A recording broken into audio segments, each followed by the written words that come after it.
Salut les sportifs, j'espère que vous vous portez bien. Moi c'est Serge Fortini, bienvenue sur ma chaîne YouTube. Qu'il fasse beau, qu'il fasse gris, qu'il fasse chaud, qu'il fasse froid, le sport doit être...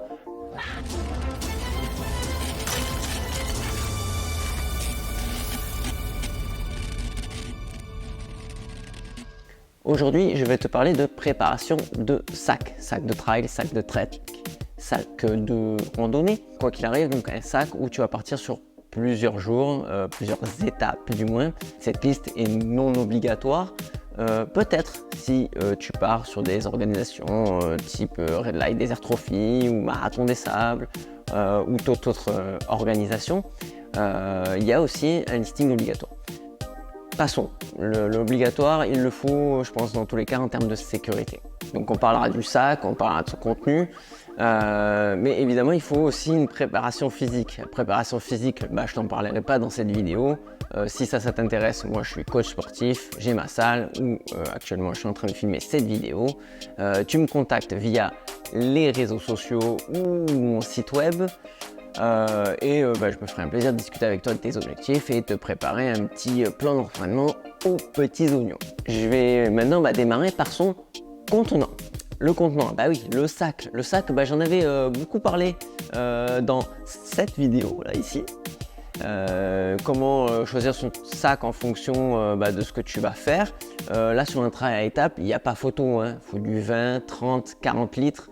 Après au-dessus on passe vraiment sur le mode grosse rando où vraiment beaucoup de matériel, tu vas plus pouvoir courir avec ton sac, ou du moins quand je dis courir, au moins trottiner. Parce que tous les volumes au-dessus, c'est vraiment conséquent sur le dos. Moi de mon côté, sur les différentes aventures, entre autres le GR20 par exemple, j'ai utilisé le Red Light extensible. Donc ce qui est super pratique, c'est que autant tu peux un peu décharger, le replier sur lui-même et partir vraiment courir comme un trail tout à fait classique. Et puis vice versa, si tu as besoin de double volume, tu vas pouvoir le charger vraiment comme quasiment un sac de rando, quoi, un très gros sac. Donc si ce sac t'intéresse, et puis pas mal de matériel que je vais parler dans cette vidéo. Cette vidéo n'est pas sponsorisée.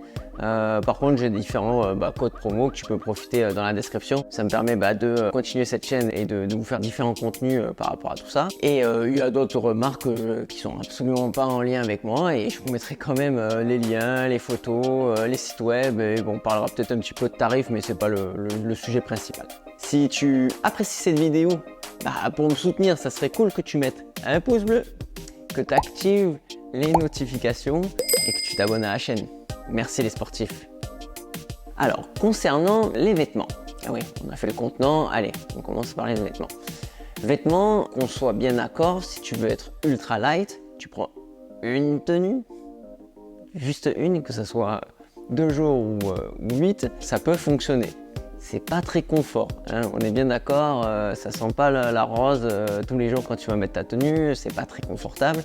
Ce qui est sympa, c'est d'en avoir 2 ou 3 pour avoir une sécurité de la tenue. Après, ça dépend aussi du lieu où tu vas être. Eh oui, parce que si tu es dans un lieu où il fait froid, la tenue va être un petit peu plus conséquente que celle où il fait très chaud. Là où il fait très chaud, un short, un t-shirt, ça suffit. Alors que le très froid, le legging commence à prendre de la place, les survêtements, etc. Donc 1 à 3 tenues maximum, dont celle que tu portes, qui te permettra d'en laver une, d'en sécher une éventuellement, et puis surtout ça te permet aussi d'avoir une tenue de sécurité, en plus de la tenue de confort. Alors quand je dis sécurité, c'est tout simplement, tu fais une petite chute, tu t'accroches à une branche d'arbre, tu déchires ton t-shirt, tu déchires ton short, ça va super vite. Si tu fais du trail, tu sais de quoi je cause. Tu seras bien content de ne pas finir les fesses à l'air pour finir ton trek et avoir un short de rechange dans ton trek. Donc c'est ça que j'appelle une tenue de sécurité. Après il y a les accessoires. Accessoires, faut pas les négliger non plus. Si t'as pas l'habitude d'en avoir, il va falloir t'entraîner aussi avec. Quand je dis accessoires, c'est casquette, lunettes, casquette type Sherpa, le tour de cou, les gants, les bâtons s'il y a du très gros dénivelé dégagé. Sur le GR20, les bâtons, grosse discussion, mais perso, pas besoin. Et dans les accessoires en option, que j'apprécie particulièrement, c'est les tongs. Oui, les tongs.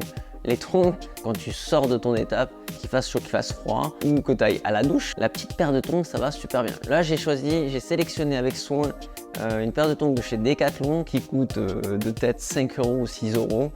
Elles sont méga light et surtout tu peux les mettre avec tes chaussettes. Et ouais, ne va pas partir avec les tongs type, je vais appeler ça type japonais, parce que bah, après, tu peux pas les mettre avec les chaussettes. Donc ça c'est un détail mais qui a son importance. Et évidemment, si tu es dans le sable, dans le désert, faut pas oublier, l'essentiel c'est les guêtres sur les chaussures. Elles te sauveront la vie. Ça, je t'invite à regarder ma vidéo, je la mets là. La vidéo à Abu Dhabi où j'avais pas mis de guêtres. Oh là là, le désastre, les sportifs. Allez, maintenant on attaque le fond du sac. Quand je dis le fond du sac, c'est celui où tu vas mettre tout au fond avant de démarrer ton aventure. On va démarrer par le sac de couchage. Ah, le sac de couchage, je vous souhaite bien du courage si vous ne l'avez pas encore acheté parce qu'il y a vraiment de tout et de rien. Moi, j'ai fait un peu le tri. Il y en a quelques-uns qui sont ressortis. Il y a la marque Wilsa qui fait des sacs vraiment ultra light. Donc, si tu cherches le poids, la légèreté, il n'y a pas plus light à l'heure actuelle où je tourne cette vidéo, mais c'est d'un autre côté pas très chaud. Donc si tu es à la montagne, haute montagne et c'est l'hiver, oublie ce sac hein, parce qu'il vraiment il est froid. Par contre si c'est pour le désert, il fait chaud, enfin quand je dis il fait chaud dans le désert, il est donné pour aux alentours de 10 degrés, hein, donc voilà, hein, il y a le chiffre. Tant que tu descends pas en dessous de 10 degrés la nuit, ce sac il fait très bien le travail et surtout il est ultra light. On en a un autre qui est super pratique, c'est celui de chez Red Light qui fait 2 en 1, c'est-à-dire qu'il va faire sac de couchage et également doudoune. Ouais, doudoune, ça c'est super bien le soir quand il fait un peu frais. Comme je disais, dans le désert, il peut vite faire 10-15 degrés, même voire moins. C'est appréciable d'avoir une doudoune le soir parce que tu n'as pas forcément pris une doudoune dans ton petit sac de trail ou de trek. Dans ton sac de couchage, quelque chose qui va être très pratique, léger et confortable, ça va être le sac de soie. Ouais, ça coûte un peu cher. Quand je dis un peu cher, tu vas payer entre 30 et 100 euros le sac de soie.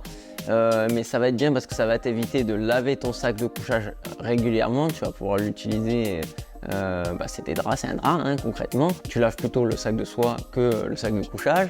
Ça rajoute quelques degrés à ton sac et puis surtout c'est confort quoi. Ça fait pas dans ton sac, c'est soyeux. Et après, les deux autres accessoires, ils sont pas forcément indispensables en fonction de comment tu t'es organisé dans ton voyage. Ça va être le tapis de sol et la tente.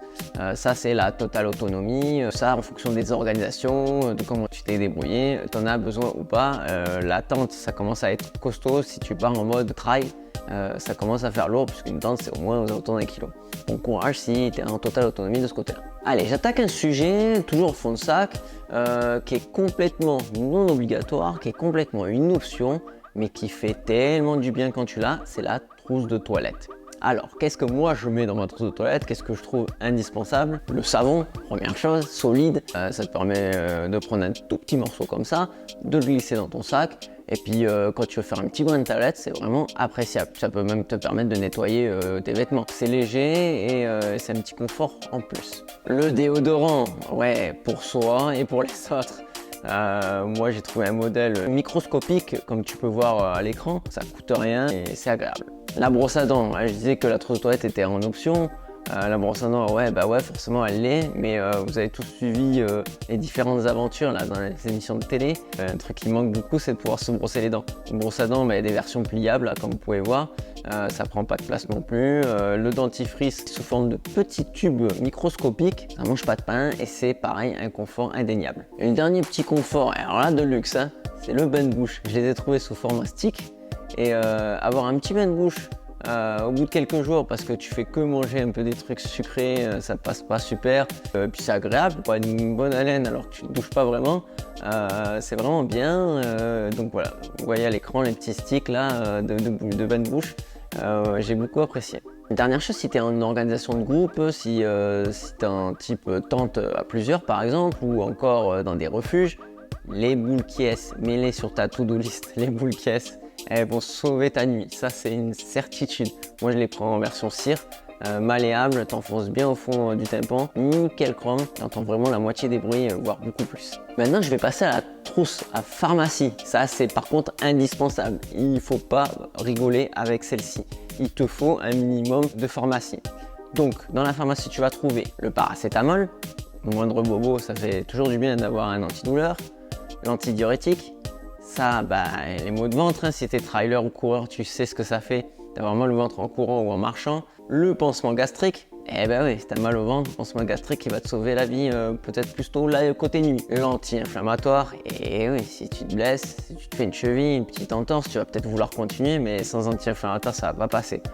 Conseil perso, n'en prenez vraiment qu'en cas d'urgence, vraiment un extrême mal, parce que l'anti-inflammatoire, ça ralentit la cicatrisation. Donc n'abusez pas de ce genre de médicaments. Lingette ou flacon antiseptique, ça c'est pour les petits bobos, les petites égratignures, ça va te permettre de désinfecter. Les pansements, les straps, oui le strap, ah oui on le met souvent obligatoire dans les trails, on est là, ouais, on va pas me prendre le strap de 1 mètre ici et là, mais je peux vous promettre, je l'ai utilisé là, je te mets la vidéo ici, sur l'UTAT, je peux vous promettre que ça sauve une course. La crème anti-irritation, ouais, il faut que tu la prennes sur toi parce que les ampoules et compagnie, les pieds ils sont en vrac à la fin d'un truc comme ça. Donc c'est bien d'avoir la crème anti-irritation. Et la crème solaire. Crème solaire sur le nez, sur le front, où tu veux, ça va te protéger, ça va protéger ta peau. Donc tout ça pour moi c'est indéniable, il faut prendre tout ça avec toi.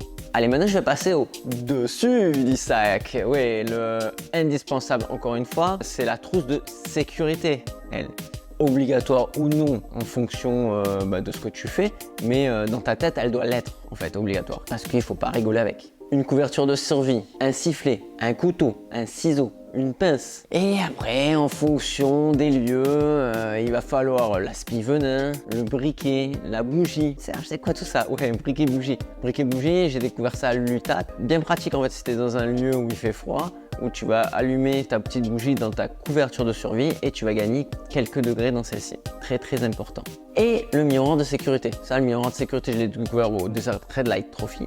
Ici, il est obligatoire. Lui, il va te sauver la vie si tu es dans un lieu comme le désert où en fait tout simplement il va pouvoir te repérer de très très loin avec ce miroir de sécurité où tu vas pouvoir également faire du feu, tout simplement. Après, je passe encore une fois, option non obligatoire. Le côté électronique. Et oui, l'électronique, faut pas l'oublier. Surtout que là, tu es en train de regarder une vidéo YouTube, donc c'est qu'un minimum sur les réseaux. Le smartphone, bah oui, indispensable, même si tu le coupes, il peut te sauver la life. Aujourd'hui, les iPhone 14, il y a un repérage satellite, donc oui, le smartphone, il est devenu indispensable. Ou une balise GPS, ça fait aussi le taf. Balise GPS, qui va être obligatoire sur les organisations également, Marathon des Sables, etc. Donc tu auras une grosse balise GPS qui va faire office de repérage si besoin. Une frontale, plus ou moins grosse si tu navigues la nuit ou tout simplement pour le soir pour le bivouac, il te faut une petite lumière d'appoint minimum avec sa batterie de sécurité. Et en parlant de batterie, il va falloir aussi une powerbank. Plusieurs powerbanks, ça dépend de toi et de ton électronique embarquée. La montre, la caméra, le smartphone, ouais, vous imaginez tout ce que j'ai sur moi. Il te faut des powerbanks assez conséquentes parce qu'il faut tenir plusieurs jours. Tout ce qui est solaire, ça marche pas vraiment, ça va maintenir ta batterie mais ça va pas bien loin. Moi je vous conseille plutôt des bonnes petites powerbanks étanches que le truc solaire recharge là, c'est pas génial. Mais celui qui coûte très très cher, je sais plus vous dire le modèle, si je le retrouve je vous mets en description. Il fonctionne, il paraît qu'il fonctionne, mais perso je l'ai jamais essayé. Donc si ça vous intéresse, alors que je l'essaye, n'hésitez pas à le mettre en commentaire. Je contacterai la marque s'ils veulent bien me prêter ça. Et la nourriture, on pense à son ISO, on pense aux petits encarts et on pense aussi aux choses qui vont vous faire plaisir. Ouais, quand je dis plaisir, ça peut être des bonbons, ça peut être du saucisson, ça peut être toute autre chose, des tucs, des barres protéinées, enfin bref, quelque chose qui vous fasse plaisir, qui vous remonte le moral quand ça va pas du tout. Là, dans ce genre d'aventure, c'est encore plus long qu'un trail ou un ultra. Donc il faut des choses qui vous réconfortent. Voilà, j'ai plus ou moins fait le tour. Le reste, ça va être en fonction des organisations. Tu vas avoir peut-être un petit peu plus d'obligatoire, tu vas peut-être avoir un peu plus de vêtements en fonction du lieu, du site, de l'organe, de la nourriture. J'ai pas parlé beaucoup de nourriture. Parce que en général, si on passe prendre la tête, on est plutôt sur des orgas où tu as les repas de prévus, ou en refuge, ou sur les bases, les camps de vie. Mais tu peux être sur un type Marathon des Sables où là, dans ce cas-là, il faut penser au lyophilisé. C'est encore un autre sujet, mais ça fera peut-être l'occasion de faire une autre vidéo. J'espère que cette vidéo t'aura plu. Si tu as des questions, t'hésites pas à les mettre en commentaire. En attendant, je t'invite à regarder cette dernière vidéo là, juste là. Et je te dis bonbon et saucisson, portez-vous bien surtout.